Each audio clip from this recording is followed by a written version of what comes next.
No offense, Khaled, but I think the shit already hit the fan. You've been holding a dog with fleas for 5 years and hemorrhaging capital. So I'm going to propose something. I think the conversation is always from me as the buyer. I'm always looking for a zero down deal. You don't even care about the capital. Like that's what it sounds like. You care about the security. Okay, well, what does that look like? Okay, Effie, here we go. You got your time in the sun. Let's do it. Hi, Pace. Thank you very much. Seth had brought a deal and we spoke with the seller, but we couldn't quite figure out how to make this deal work. The seller wants to sell it. I would love to buy it if the numbers make sense. But one of the things is I couldn't comp it because Privy didn't show anything. So are you buying it on cash or on terms? It has to be creative. Okay, so what do I need to comp it for? Well, because if they have a value on the property, and I think that that's more than fair, but how do I know? What do you care? Well, because eventually one day I may sell it. Okay. You're going to move in this house. Yes, I'm going to move in this house. You're overthinking it. Okay. Khaled, right? Yep. Hey, Pace. Hey, Khaled, how you doing, brother? Good. I'm watching you on the Zoom right now. Amazing. Catch me up to speed, bro. Yeah, so we bought the house about 5 years ago as a fix and flip, and the inspection didn't show some things, like the fact that it all had cloth wiring and yada, yada, yada. So we ended up getting upside down into it. We rented it for 5 years. And so now I moved to Colorado. I just want to get rid of the place. So we've got it listed for $440 on the MLS. And we've got probably 3 to 4 people looking at it a day, but no one's made an offer yet because it's got some weird characteristics.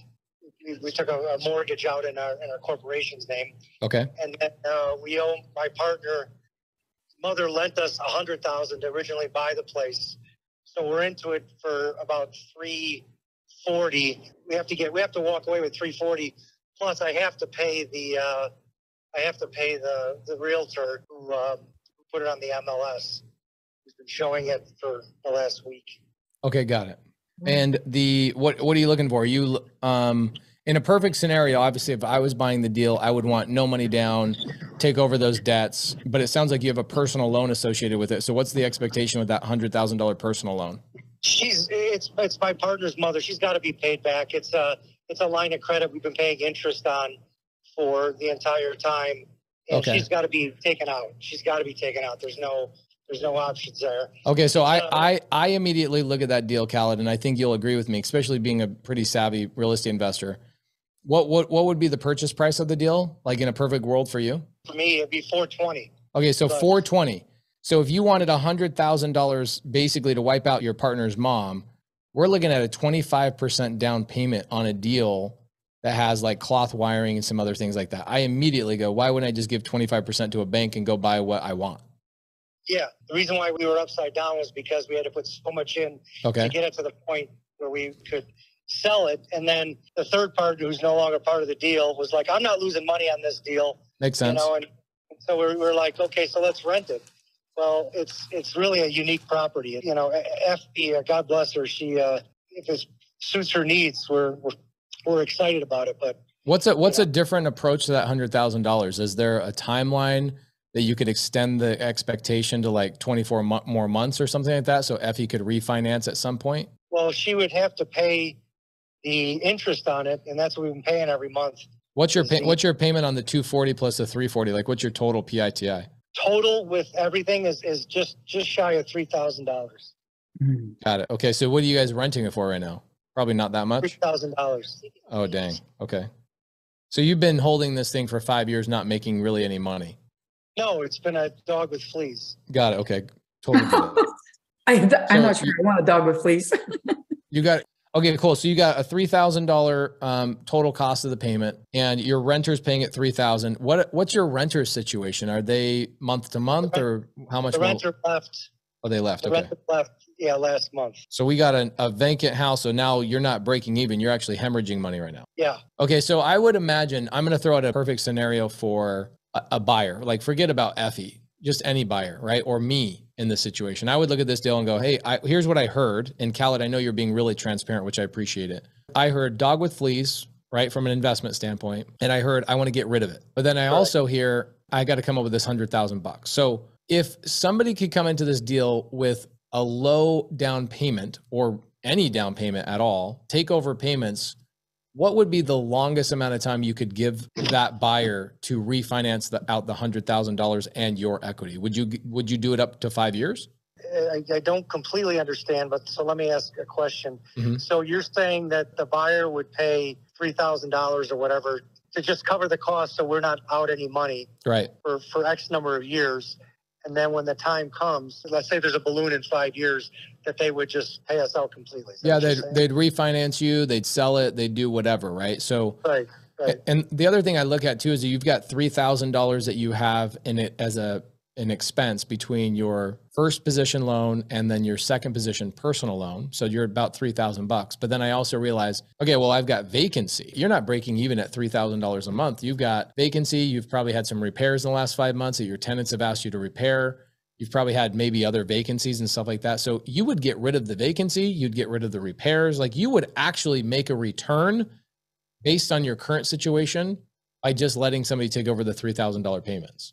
Does that make sense? You'd go from hemorrhaging right now to not hemorrhaging, which is a net gain to you financially. The other thing I'm thinking too is like, why wouldn't you just do a Morby method on this deal? You know, like why couldn't you just go get a loan from myinvestorloan.com, have them bring 70% to the table and you carry the other portion of your equity in second position for a number of years? Would you be open to something like that? I hear what you're saying. I don't quite understand it. Here's how simple it is. Effie goes and gets a loan, right? She goes to myinvestorloan.com. My Investor Loan says, hey, Khaled wants to buy, you want to sell it for $420, right?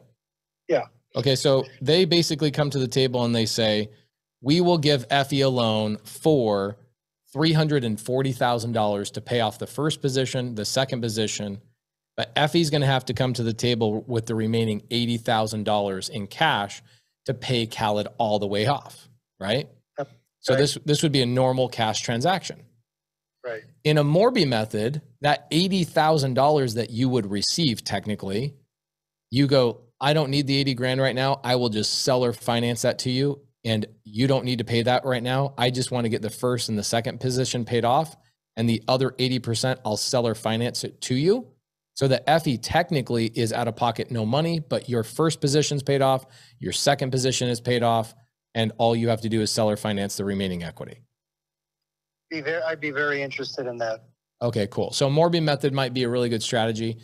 But then in that situation, she could just easily get the deal done in the next week or 3 days or 3 minutes if you just said, yeah, take over my first lien position sub 2, take over my mother-in-law's line of credit sub 2, give me a little bit of money in my pocket up front, and then I want a balloon in 2 years, 3 years, 7 years, whatever it is that fits your fancy and also what Effie can really make work.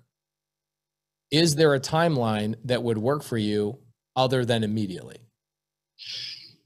Yeah, I mean, if we can get the two positions, you know, off of our backs, you know, the first and the second, so to speak, then we would be, yeah, I mean, there's no hurry in that case. I will tell you though that there was a 5-year balloon on the commercial loan that is due in 2 years. Got it. Okay, so year and a half. So our corporate loan has got a balloon regardless of 2 years. So even if we took that over sub 2, we would still have to go refinance that out in 2 years. So, okay. So I see a couple scenarios here. Scenario number 1, we take over the first and the second subject to. We have a balloon for the first and second of 24 months. And in that time frame, we go out and we get new debt on it and wipe out the first and second. Okay. Right. That way somebody can move into that property right now, start making payments. You stop hemorrhaging. You stop worrying about it. The person who buys the property from you immediately becomes responsible for the taxes, the insurance, the repairs, all that stuff. So you're like, I'm good. Okay. Right. And I know the buyer. I know the buyer has inherited capital. So you're essentially selling this on seller finance to a buyer that has capital behind her. Right. So you have a vetted, bona fide good buyer in this situation, if for whatever that's worth, right? Right. The problem I see with a Morby method, right, is that I see the market trending downward. And I also see the market interest rates are going to go up before the buyer comes in and secures that loan. Correct. So a Morby method would work for both parties, but it would kind of hurt that buyer having to jump into a loan at 7.5% or 8% interest right now. Whereas if she was given 2 years to go secure that loan, she might be able to get into a situation where she'll be closer to 4.5% as interest rates make their way back down. Right. Does that make sense? Yeah. Yeah. No, I totally understand. So I'm going to propose something. What I propose is you sell at sub-2 on the first and the second position. You give her 2 years to refinance those positions out, and then you sell her carry whatever the remaining balance is of the equity past that point. Or maybe in 2 years, she can refinance you all the way out, or a good portion of your equity she can get you all the way out.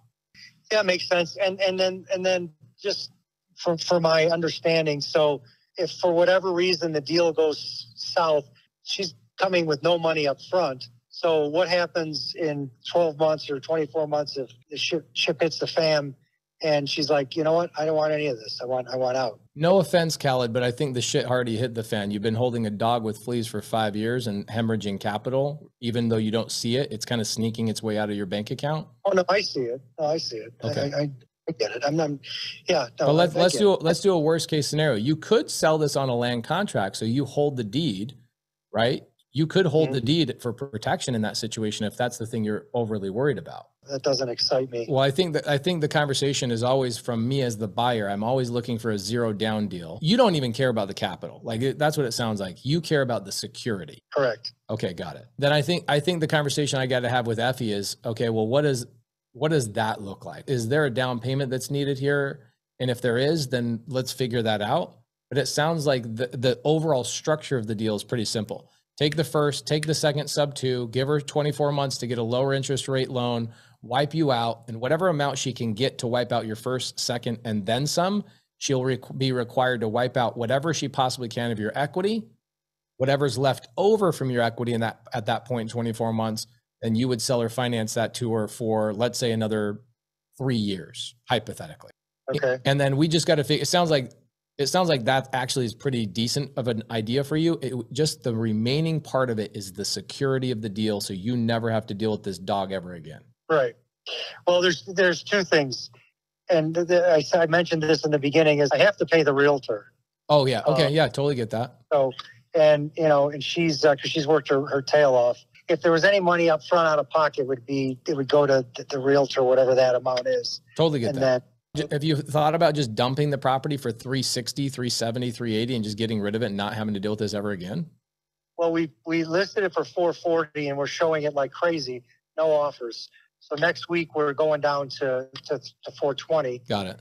We'll see what happens. I mean, it's the perfect storm for a dog with fleas. I got it. I totally get it. I had a property I bought years ago and I let one of my foremen live in the house. I was like, I don't want to give you a raise because every time I give you a raise, you spend more money and you come back to me for a raise so you can go buy a house. So I give you a raise, you spend money, you can't buy a house. You come back to me, ask me for a raise. I give you a raise, you spend more money, you can't buy a house. So I decided I'm just going to buy him a house, right? Right. Every little thing possible went wrong, not with my tenant, not with my foreman, not with my guy I helped buy the house, but with the house itself. And it was just, it was like sinking floor, the concrete, the ceiling, the fence line was on the neighbor's line. They had a survey. We had to pull out the fence, do a new, it's like every little thing. You're like, dude, can I just live my freaking life? And it sounds like that's kind of the situation you're in right now in this house, but you also don't want the house ever to come back to you. It sounds like we've at least closed the door behind us in terms of the negotiating strategy of like, this is an overall structure, good structure. We just got to figure out the security part of it. Is that correct? Yeah. The security and the realtor. Okay, got it. What if we paid the realtor over the course of like 3 or 4 months? Would they be open to something like that? I don't know. I can ask. Okay, so maybe the real estate agent gets their commission, but gets it paid over a couple of months or something like that to make it easier for the buyer to move in. Yeah. I mean, I totally get it. This is the only thing that there's two things you're winning on here, right? The thing you're winning on right now is convenience, and you're winning on price. Okay. The thing you're not winning on is that you got to hold that money for an extended period of time and you're not going to get a big down payment down, right? So there's a couple, it seems like a fair trade, but we just got to figure out how to make you secure and make that agent happy too. All right, brother, let me touch base with the buyer and we'll figure it out, and either I'll shoot you a call or they'll shoot you a call and let's figure it out. Sounds like it's a small little detail we got to figure out. You got it. Thanks. All right. Thank you, brother. See ya. Okay. So what would you like me to say? I heard. I mean, you heard the conversation. What are your thoughts on it? I'm just negotiating. If I was the buyer, what would I want to structure? And that's how I would structure it. Okay. What do you not like about it, Effie? Come on, you gotta be vocal. Tell me out. Okay. Here. What I don't like is that the realtor has only been on board for 1 week, and Effie, we don't act like that. If I somebody, know, but here's the thing: Seth brought the deal. Okay, great. Then don't buy the deal. Oh, that's dumb. Okay. All right. People should be paid. I understand that. And it's not about how you feel about the agent. It's about how Khaled has to be respectable to an agent that he brought onto the table. I feel the same way. If I brought an agent on the table, what I would do, definitely, for sure, I think you have a valid argument. The argument, I think, is, hey, maybe your agent doesn't deserve a full commission. Maybe your agent deserves a reduced commission, and maybe we can make payments towards that. But them not making anything, I think, is being really strong. Right. It's just that I didn't get it from Seth brought the deal. So I think that he should split the commission with Seth. Okay. Yeah. I think that's a perfectly valid way to approach it, for sure. What else do you not like about the deal? I just negotiated a $0 deal for you. I think I'm fine with it. Here's just to kind of cap that off. Okay. So he's got a 2-year balloon on that first position. He can't do anything about that. It's not about how you feel about it. It's not how I feel about it. Right. And so at some point, you're going to have to refinance him out. Yep. Okay. And if it was me, it's a $0 deal. I would be jumping up and down and doing a cartwheel. I'm excited. Okay, cool. A $0 deal. The challenge is the 2-year balloon that Khaled, the seller, has no control over. So we got to make sure that that is fully in line. And what I would be doing is right now, actually, I would structure the deal that way. And then I would also simultaneously go to like My Investor Loan or Tanya Turner or somebody like that and go, what would you guys give me? Could I wipe out the 340 with a loan right now, like a non-recourse DSCR loan? Could I go get a DSCR loan to wipe out that 340 today? Because if you can, and you lock in that interest rate, Khaled, the seller, gets taken care of. You have no balloon. Yeah. And you worry about any of that stuff. So I would definitely do the deal that we just structured, but simultaneously in the background, I would be looking, even if it was just for exercise, let me watch and see what I could do here. I would see if I could take care of him in that regard and also get rid of the stress of a 24-month balloon. I agree. Is it a cute house? Yes, it's very cute.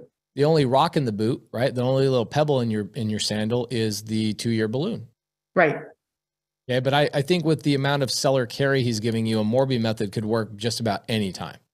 I think so too. I think that way I believe it will work. I believe it will work. And the only concern I had is Seth not being involved. So because I'm grateful to him. So if that realtor can do that.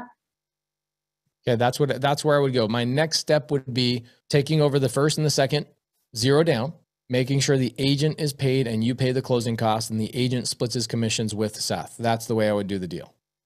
Okay, that sounds great to me.